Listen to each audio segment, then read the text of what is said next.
Good morning, friends. In today's lecture, I am going to derive this relation E equal to mc square. This is a very famous relation which most of you must be aware of, but must be curious to know the proof of this relation E equal to mc square, which is attributed to the great Albert Einstein. So in order to derive this E equal to mc square, let us conduct a thought experiment.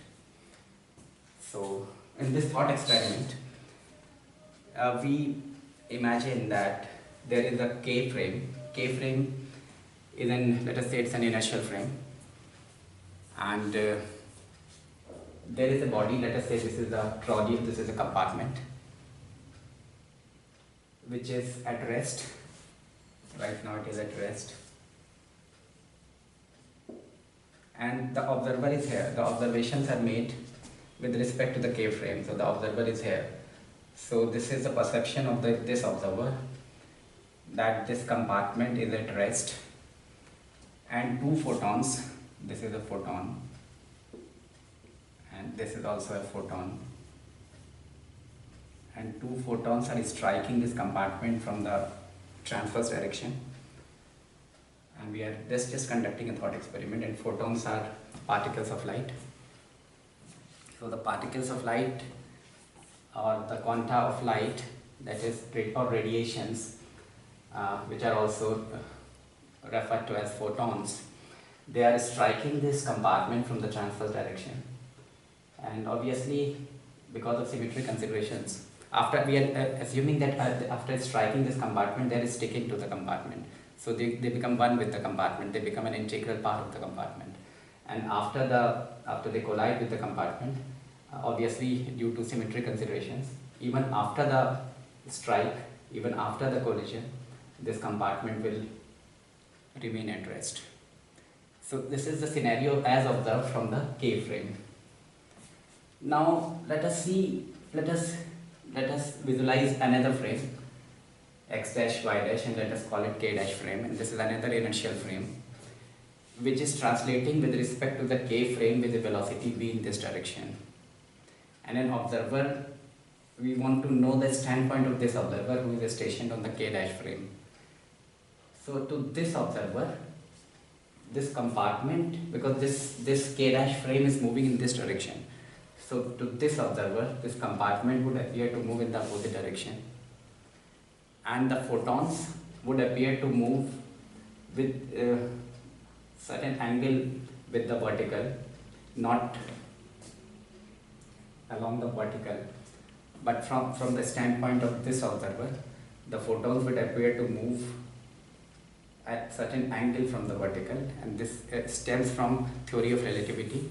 It's a consequence of Lorentz contraction, it's a consequence of Lorentz transformation, or it is stemming from theory of relativity, that to this observer, the photons would appear to move in this direction, slightly tilted with the vertical line. Okay, now the energy of this photon is E by 2, and the energy of this photon is E by 2.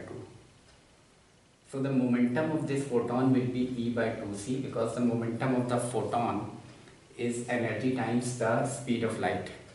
So the momentum of this photon will be E by 2c, and the momentum of this photon also will be E by 2c, where E is the total energy possessed by both the photons. Okay. Now this is the situation before the impact, and now the photons strike this compartment, and after they strike the compartment, we are assuming that the total mass associated with both the photons is small m. So that now the mass of this system becomes equal to small m plus capital M.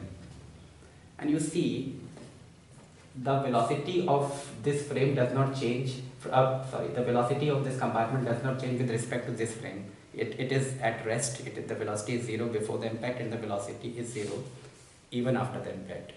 So there is no change in the velocity of this compartment with respect to this frame. So there should not be any change in the velocity of this compartment with respect to this frame also, which is a consequence of, which is one of the postulates of special theory of relativity, that all inertial frames are equivalent. So the change in the velocity from this inertial frame is 0. The change in the velocity of this compartment from this inertial frame is 0.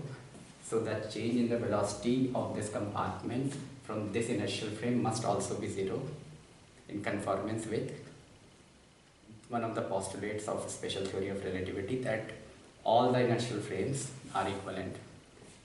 So if the velocity of this frame is v, if the velocity of this compartment is v with respect to this frame before the collision, so it will remain v even after the collision, but the mass of the frame will change, because mass of this compartment will change, mass of the system will change.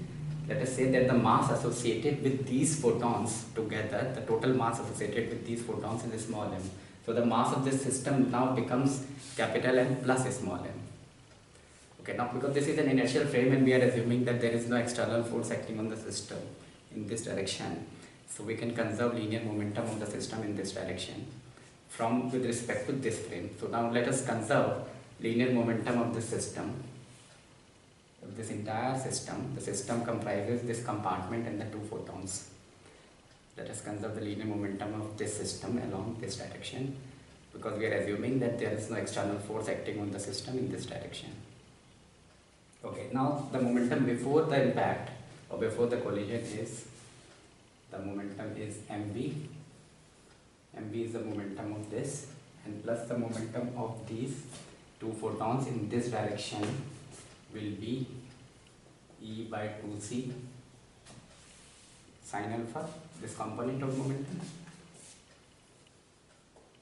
into 2, because there are two photons. So this is the total momentum of the system before the collision, and the momentum after the collision will be m plus m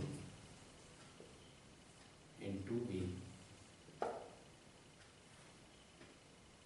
Now this angle alpha is equal to v by c from Lorentz transformation. This angle alpha is v by c, and because we are assuming that v is very small as compared to c, so alpha will be a very small angle. Hence this sin alpha will boil down to alpha. We are working for a non-relativistic movement of the compartment. That is, we are assuming that the speed of the compartment v is very small as compared to the speed of light. So alpha is definitely very small.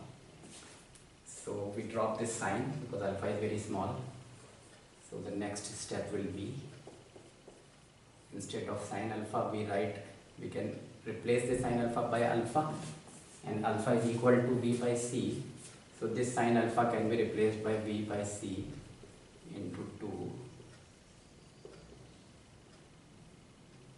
Now from this equation, this v will get cancelled out, and we get m plus this 2 will get cancelled out, will be cancelled out, and we get e by c square